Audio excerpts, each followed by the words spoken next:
welcome back to the channel. We have a very special new thing that we've never done that we're doing today. It is called a customization of a doll.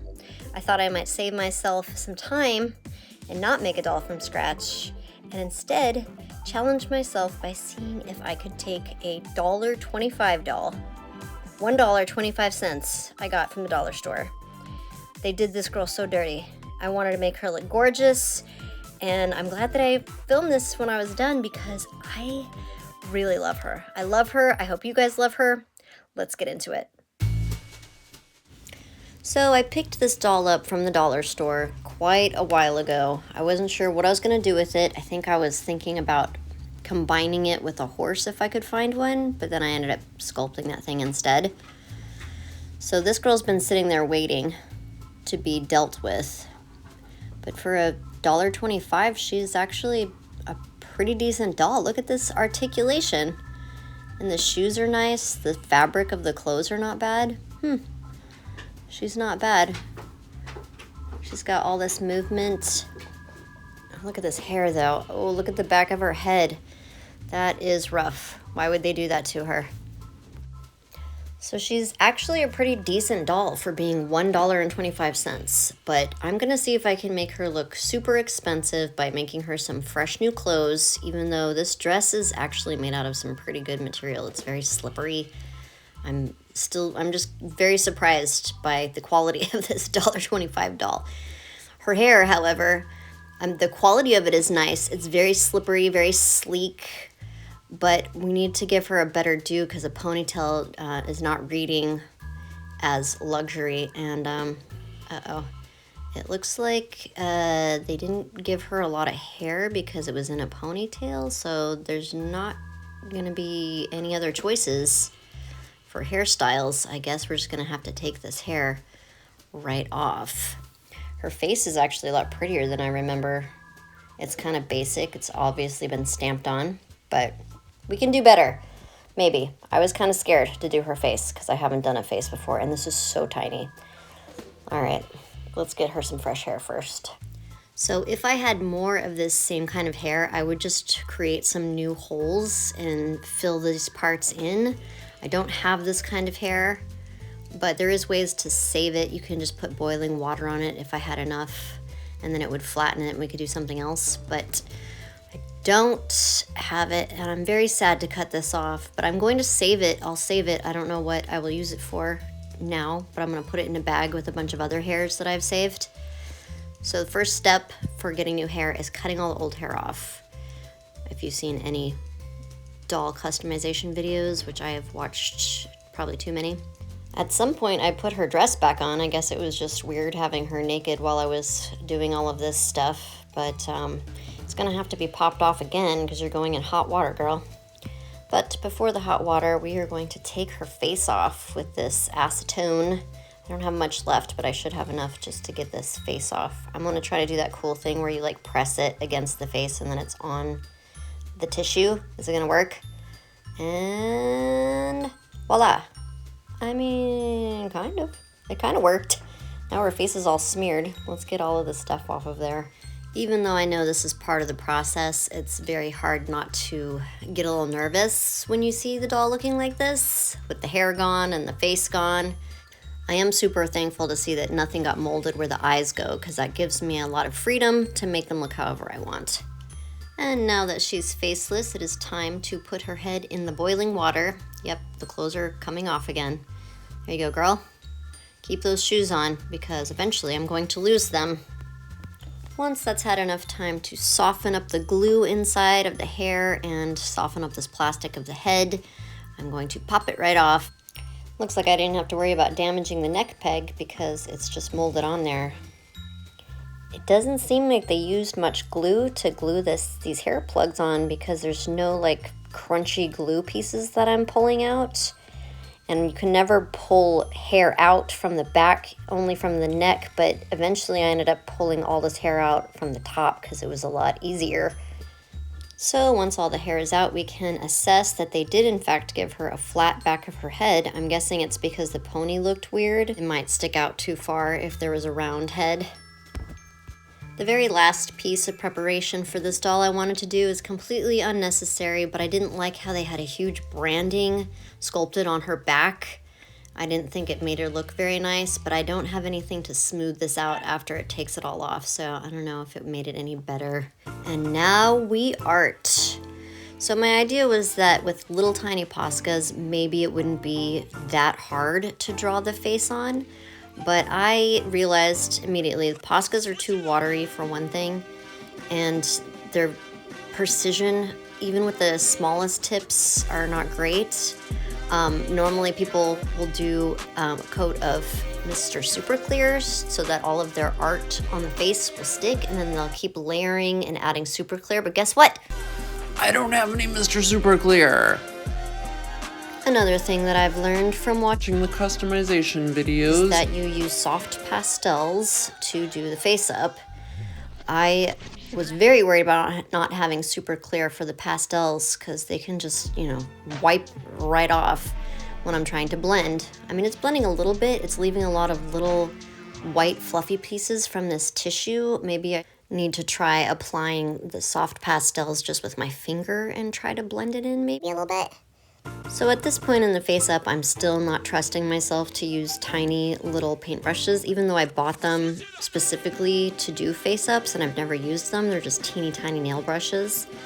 I'm using a pen, and as I'm adding this stuff, I'm thinking, I think her original face looked better than this, and we may not be making it look better. We're gonna have to change tactics. Maybe if I give her some pupils and some eyelashes, they'll look like eyes and I can add to it. Maybe she just needs some color. Let's give her some blush with this pastel and watch it just fade away as I attempt to blend it with this crazy looking brush. I don't know where this came from or what it's supposed to be for.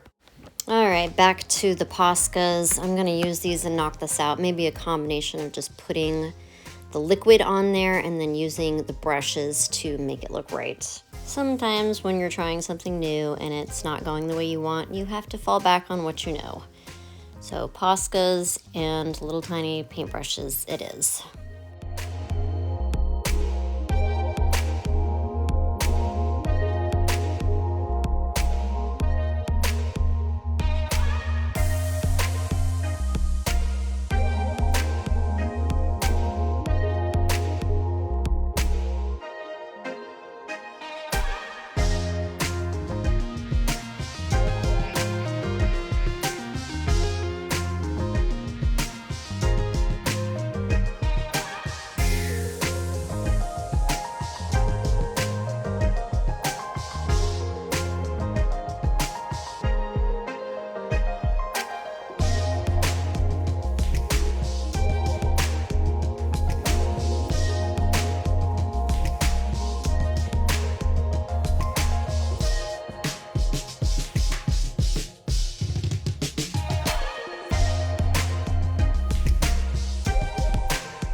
Last thing this face up needs are some catch lights, and I'm feeling much better about how it looks now. I hope you feel the same. Let's give her some hair. Off camera, I glossed her lips and her eyes. That's why there's that white stuff on her mouth right there. Ignore that. That'll dry and will be glossy and beautiful. So to put her hair in, I'm actually going to sew this onto her head through the neck hole. Normally I'd make wefts with this kind of yarn or maybe reroute, but I'm using the reroute holes just to sew them in place. And we will also be making a lot of new holes because there were not enough. I found this ultra soft yarn at the Creative Reuse store, and as soon as I saw it, I was like, oh, this is gonna make some fantastic hair. I normally use yarn for hair anyway, but I'm not gonna have to do anything to this. And it's super soft, and it looks so good on her. I'm so glad that I already had it. She's got a mohawk right now, but she is totally rocking it because her new face up gives her a lot of attitude. And a large chunk of time later, she has all of her hair in, and I'm going to add some glue, which is probably not necessary since she's got her hair sewn on, but I couldn't make a tight knot inside the head, so this is just extra safe. Now is the time that I wait for the clothes making, and of course, since it always comes last, my patience is very low. I'm making some pattern pieces for some undergarments. Yes, she does have some molded on, but an expensive doll would have fresh undergarments that look very luxe. I am going to spare you all the hours of sewing, and she's just going to have her undergarment on right now. I was going to make two separate pieces, but it ended up looking really cute together, so it's just like a one piece. And now we're going to put her head on, because why doesn't she have her head on? I don't know. I was kind of worried, since there isn't really a peg, that it was going to make her head look weird and like stick out at the bottom, but I guess this is just how she goes. She looks so cute to me already. I love her freaking face. I would have liked to make her undergarments out of something more silky instead of felt, but I was just worried they were so little they would just fall apart while I was trying to sew them. To make her socks, I just wrapped and pinned some t-shirt material around her legs so that I could use those to make them fit her perfectly. Couldn't understand why one ended up longer than the other, and then looking at that first part of footage, one was definitely pinned up way higher, but it's fine. They're socks, and I'm not even going to end up having her wear them because they're going to get in the way of the shoes that I failed to make so many times in a row. One of the most daunting articles of clothing that I made for this doll were her pants. I wanted to make real pants with a real crotch that fits so that I would know how to make pants in real life, and they said you have to measure the curve of the inside of the crotch. It definitely broke my brain a little bit trying to figure out how all these pieces go together. This is the lining of the pants because the original material was a little bit too thin, so I lined the inside with black. Not completely sure this is how you do it, but I sewed the crotch pieces together first and then put the leg pieces together. At this point I was like, ooh, this looks maybe not good, but actually they turned out just fine. I'm actually very impressed with myself for being able to put this together. So let's try them on her, get her little body in there. Dang it, I forgot the darts, and that's why it doesn't fit her on her waist. That's all right, I'll do a modification for that, but the actual legs are nice and wide the way I wanted them, and it looks like I left exactly the amount I need to hem the top and the bottom. To address my lack of darts for the waist area, I'm just going to add a little drawstring to make the back tight, and on the edges I will add some beads so that they can be decorative and also functional. So with these pants done, I can move on to the shirt. Originally I was going to have 4 pieces to this outfit, I think. Expensive dolls have underwear, a shirt, pants, socks, shoes, a sweater, and a pea coat. Unfortunately, since the clothes are always the last thing I do, I was getting impatient, and some of these fabrics were extremely hard to work with, but I wanted to use them because they look so nice and we're trying to make her look Very fancy. off camera. I did the very labor-intensive work of hemming and trimming and adding the sleeves, and now it's just ready to be turned out and put on our doll. Oh wait, I forgot about closures for the shirt. So I definitely didn't have buttons small enough nor the patience to sew on buttonholes on this shirt, so I decided to get creative and make little loop fasteners out of some of these earring leftover hooks that I had, because I just had so many, it was very easy to pick them apart. Last article of clothing. Since most of her outfit is black and white right now, I wanted to do a colorful sweater, but I wanted to pick a color that looked expensive, and moss green is just a little bit more tasteful than something like violet or hot pink or something like that. I think it'll look good with the black and the white shirt as well. Once the shirt was put together, I hemmed the bottom with a little bit of elastic so that it would pull it in a little bit. I think it actually ended up making it look bulky, but it's too late now. Instead of fixing that, I'm going to concentrate on how to decorate the neck of this sweater because everything else is tailored and the neck is still raw.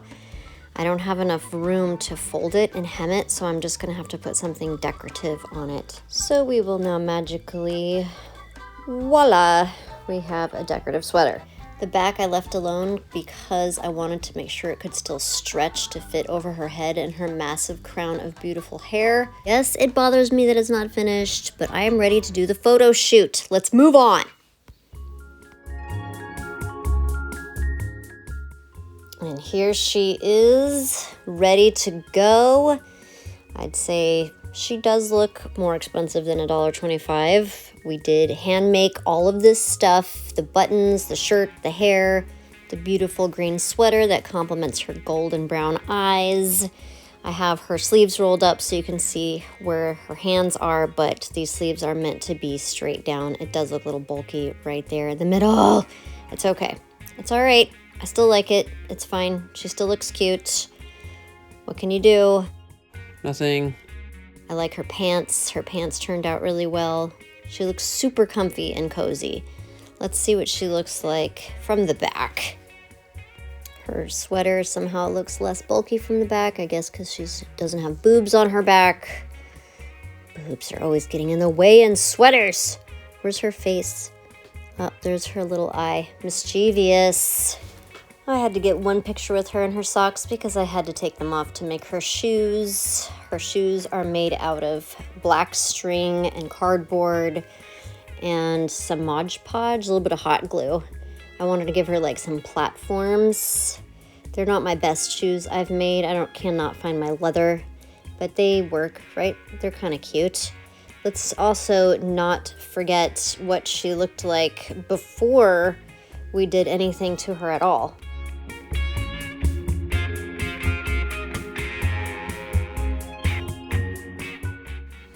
It's funny how I couldn't really tell how much of the lighting and shading actually showed up until I saw this old face that has no dimension to it. It's very flat, and how her neck is tiny, but the top of her forehead is so wide. Let's just freeze these faces for a second. Look at that. She is glowing. Oh, there's a cat. There's always a cat. Hello, cat. Please don't knock over the doll. Although she is the first one that I think I could actually just play with and make clothes for and dress. I would have to take her shoes off permanently. I don't think that they would be able to be put back on, but I'm happy with her. What do you guys think? Thanks for watching and tell me in the comments.